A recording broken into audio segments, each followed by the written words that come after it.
വിനോദയാത്രയ്ക്കിടെ അപകടം പറ്റിയ വിദ്യാർത്ഥിക്ക് ചികിത്സ നൽകുന്നതിൽ അധ്യാപകർ വീഴ്ച വരുത്തിയെന്ന പരാതിയുമായി കുടുംബം. കൊല്ലം മുഖത്തല NSS UP സ്കൂളിലെ 6ാം ക്ലാസ് വിദ്യാർത്ഥി ആരോമലിനാണ് കൈക്ക് പരിക്കേറ്റത്. പരാതിയിൽ അന്വേഷണത്തിന് കളക്ടർ നിർദ്ദേശം നൽകി. അതേസമയം കൃത്യമായ ചികിത്സ നൽകിയെന്നാണ് സ്കൂൾ അധികൃതരുടെ വിശദീകരണം. ഫെബ്രുവരി 1-നാണ് സ്കൂളിൽ നിന്ന് കന്യാകുമാരിയിലേക്ക് വിനോദയാത്ര പോയത്. യാത്രക്കിടെ ആരോമലിന്റെ കൈമുട്ടിൽ മറ്റൊരു വാഹനം ഇടിച്ചു. കന്യാകുമാരിയിലെ സ്വകാര്യ ആശുപത്രിയിൽ പ്രാഥമിക ചികിത്സ നൽകി. തിരികെ രാത്രി എത്തിയ ശേഷം കൊല്ലത്തെ സ്വകാര്യ ആശുപത്രിയിൽ പ്രവേശിപ്പിക്കുകയായിരുന്നു. ഗുരുതരമായി കൈമുട്ടിന് പരിക്കേറ്റിട്ടും അധ്യാപകർ കൃത്യസമയത്ത് വീട്ടിൽ അറിയിക്കുകയോ വിദഗ്ധ ചികിത്സ നൽകുകയോ ചെയ്തില്ല എന്നതാണ് പരാതി. മോൻ പറയുന്നു ടീച്ചർ അമ്മയെ വിളിക്കണമെന്ന് പറഞ്ഞെന്ന്. അമ്മയെ വിളിക്കണമെന്ന് പറഞ്ഞപ്പോൾ ടീച്ചർ പറഞ്ഞെന്ന് അവിടെ അറിയിച്ചിട്ടുണ്ടെന്ന്. എന്നെ വിളിച്ചിട്ടില്ല.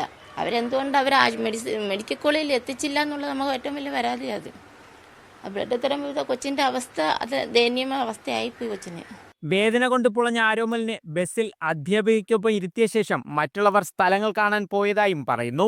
ഞാൻ സ്ഥലം കണ്ട് ഉറങ്ങിപ്പോയി, കൈ വെളിയിൽ പോയി. അപ്പം എന്തോ വന്ന് ഇടിച്ച്. അപ്പം ഞാൻ എണീച്ച് കരഞ്ഞ് ടീച്ചറെ അടുത്ത് പോയി പറഞ്ഞു. അപ്പം ടീച്ചർ ഒരു തുണി വെച്ച് കെട്ടിത്തന്നു. എന്നിട്ട് ആശുപത്രി കൊണ്ടുപോയി മരുന്നൊക്കെ വെച്ച് ഇത് ചുറ്റിയിട്ട് വീണ്ടും ടൂർ കൊണ്ടുപോയി. അവിടുന്ന് കുറേ നേരം നിന്നിട്ട് ഞാനും ഒരു ടീച്ചർ മാത്രം വണ്ടിക്കകത്തിരുന്നിട്ട് ബാക്കിയുള്ളവർ പോയി. പരാതി ലഭിച്ചതിന് പിന്നാലെ ജില്ലാ കളക്ടർ ആരോമലിനെ സന്ദർശിച്ചു. ശിശുക്ഷേമ സമിതിയും അന്വേഷണം നടത്തുന്നുണ്ട്. ഏറ്റവും അടിയന്തരമായിട്ട് വിദ്യാഭ്യാസ വകുപ്പിൻ്റെ ഉന്നത ഉദ്യോഗസ്ഥരെ അറിയിച്ചിട്ട് അവർ വന്ന് ഇതിൻ്റെ കാര്യങ്ങളൊക്കെ എന്താണ് സംഭവിച്ചതെന്നുള്ള ഒരു അന്വേഷണം നടത്തിയിട്ട് റിപ്പോർട്ട് സമർപ്പിക്കട്ടെ. വീട്ടുകാർ കുട്ടിയെ സ്വകാര്യ ആശുപത്രിയിൽ നിന്നും പാരിപ്പള്ളി മെഡിക്കൽ കോളേജിലേക്ക് മാറ്റി. തുടർന്ന് തിരുവനന്തപുരം മെഡിക്കൽ കോളേജ് ആശുപത്രിയിൽ ശസ്ത്രക്രിയയ്ക്ക് ശേഷം ഫെബ്രുവരി 10-നാണ് വീട്ടിലെത്തിയത്.